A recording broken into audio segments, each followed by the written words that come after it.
Today we're going to work on Unit 3 LT7 notes, factoring with double roots. So if you get two factors that are the same, that's called a double root, and you can write them as one factored squared. So if I have x plus 7 and x plus 7, that's just like saying x plus 7 squared.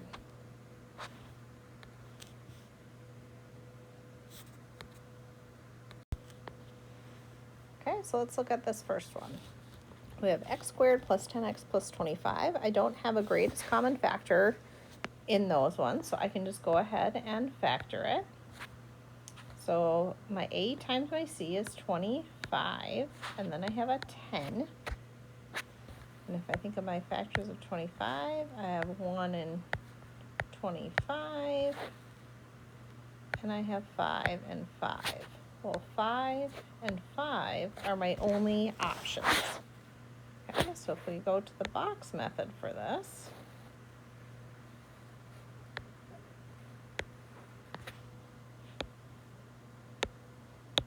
my a value goes first, so x squared.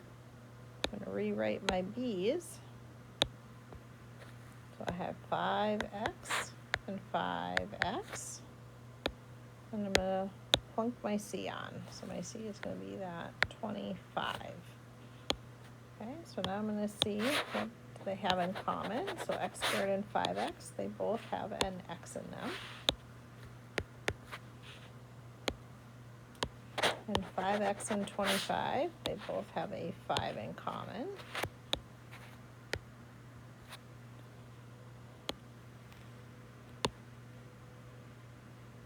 And x squared and 5x, they both have an x in common. And finally, 5x and 25, they both have a 5 in common. Okay, so if I were going to rewrite this, I would say x plus 5 and x plus 5. That's what I'm getting on my top and down the side. Well, when it's x plus 5 and x plus 5, you're going to write it as x plus 5 squared. Okay, so this is going to be your final answer. So let's go on to number 2. I have x squared minus 14x plus 49.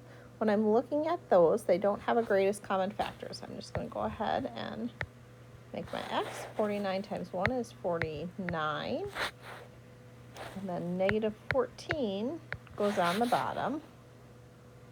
Okay, so I'm thinking 49. I have 1 and 49. And 7 and 7.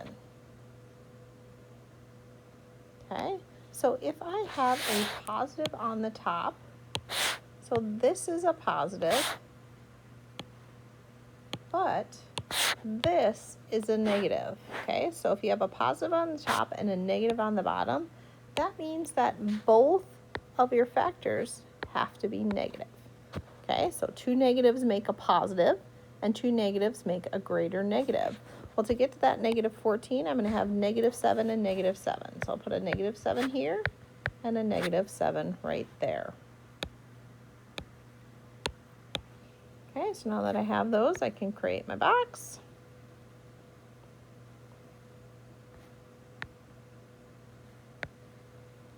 I'll start with my a value, which is x squared. Plunk in my b's, which is negative 7x and negative 7x, and end with my c value, which is 49. Now I'm going to find what's in common.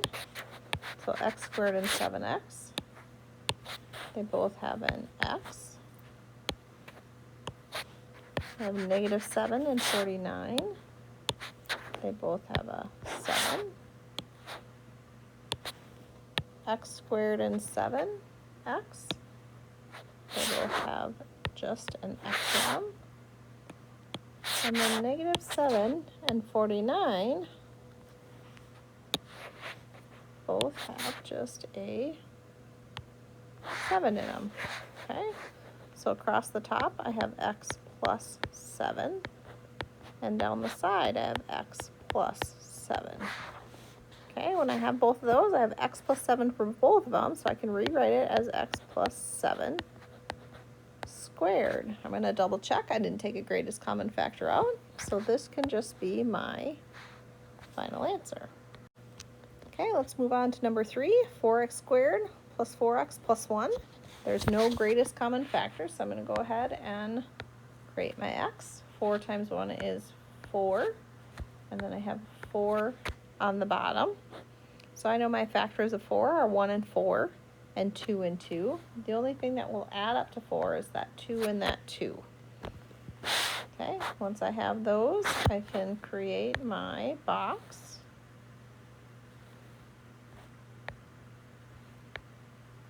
I'm going to start with my a value,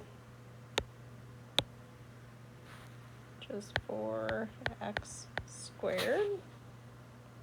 Replace my b value with 2x and 2x, and then plunk in my c, which is a 1. Start with these ones, 4x and 2x. They both have a 2x in them. 2x and 1, they both have a 1. 4x and 2x, they both have a 2x. And 2x and 1, they both have a 1. Okay, so when I look, I have 2x plus 1 and 2x plus 1. Okay, I'm going to look to take a greatest common factor out. No. And I see that my insides are both the same. They both say 2x plus 1. So when that happens, I can say 2x plus 1 squared. Okay, let's look at number 4. X squared minus x minus 42. Remember, if there's no number in front of this x, there's really a 1, and there's a 1 right there. So let's start with our x. Negative 42 times 1 is going to give me a negative 42. And negative 1 is going to be my b. I know that if I do 42, I know 1 and 42, 2 and 21,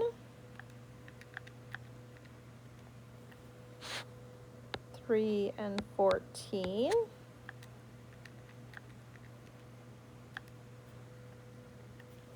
there's no 5, or there's no 4, and there's no 5, and now we're at 6, and we know 6 and 7, and now we found them all.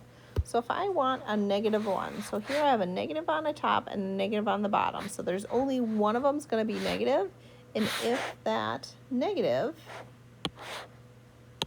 if this is a negative, that means that this has to be a negative. So all of these could be a negative right there. Oops. Okay, and if I want a negative 1, the only one that works is 6 plus a negative 7, or 6 minus 7. That would work too. I'm going to take 6 here and negative 7 here. Okay, so let's do our trick that we learned in the last lesson. Our a is a 1. So we can just say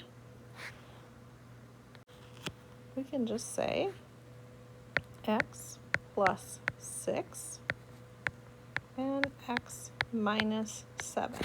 When I look at those middles are different. So because they're different, you're not going to say anything squared. You're just going to leave your final answer as this after you check to see if you had to take out a greatest common factor. We didn't have to take that out of this one, so we're good there. Okay, number 5, 2x squared plus 9x plus 7.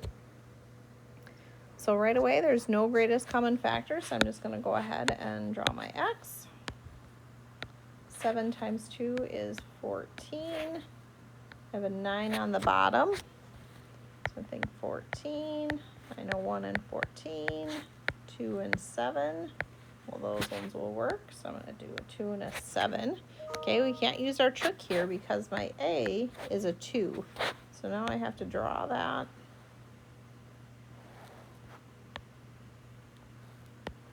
Draw that. Okay, I'm going to put my A value first. So 2x squared. Rewrite my B's. 2x and 7x. And then end with my C value, which is a positive 7. I gotta see what the greatest common factor of all of them are. 2x and 7x. That's just a 1 and an x. 2x and 7. That's just a 1.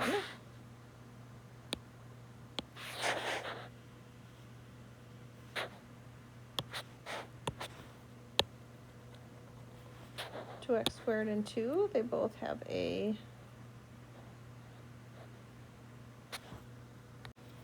2x in them. And 7 and 7 both have a 7 in them. Okay, so if I look at these going across the top, I have 2x plus 7 and 1x plus 1. Okay, those are not the same, so I cannot square those two. Okay, number 6, x squared minus 4x plus 3. There's nothing in common, so I don't have to take a greatest common factor out. I'm going to multiply my a times my c, and I get 3, and then negative 4 here. Okay, here's the case where you have a positive on top and a negative on bottom. So when it's a positive on top and a negative on the bottom, you know both your factors are going to have to be negative. Well, the factors of 3 are 1 and 3, so I'm going to have a negative 1 and a negative 3. A negative and a negative make a positive, and two negatives make a bigger negative. Okay, here I can use my trick because my x value is a 1, so I can just say x minus 1 and x minus 3, and I'm going to look at them. Did I take a greatest common factor out? No. And I'm also going to look, are they the same? No. So I can just leave my answer as that. Okay, so here's a little caution piece. Not every trinomial can be factored. If the x is not solvable, the trinomial is not factorable. And when that happens, it's called relatively prime. Okay, so if you can't multiply to the top and add to the bottom, it's not solvable, which makes it relatively prime. Okay, so let's look at number 7. I have x squared plus 2x plus 4. Okay, there's nothing in common, so I can't take a greatest common factor out. So I'm just going to go ahead and make my x. Okay, a times c, I get 4 on the top, and I have 2 on the bottom. Well, I know my factors of 4 are 1 and 4, and 2 and 2. Okay, so there's nothing I can do with adding or subtracting or making positives and negatives, but I can make this 2 on the bottom given the numbers that I just had. So to make a 2, I can't do that with a 1 and a 4, and I can't do that with a 2 and a 2. Those all multiply to that 4, but they don't add to that 2. So when that happens, you're just going to call this relatively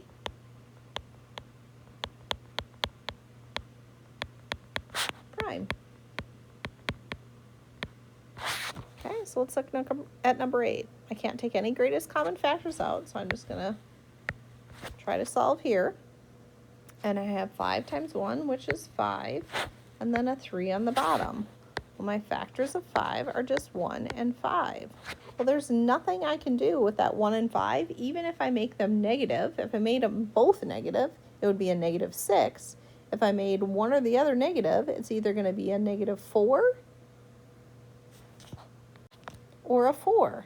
So again, if it doesn't add up to this bottom, if you can't make it add to that bottom, you can always get it to multiply to the top. But if you can't make it add to that bottom, you're going to call that relatively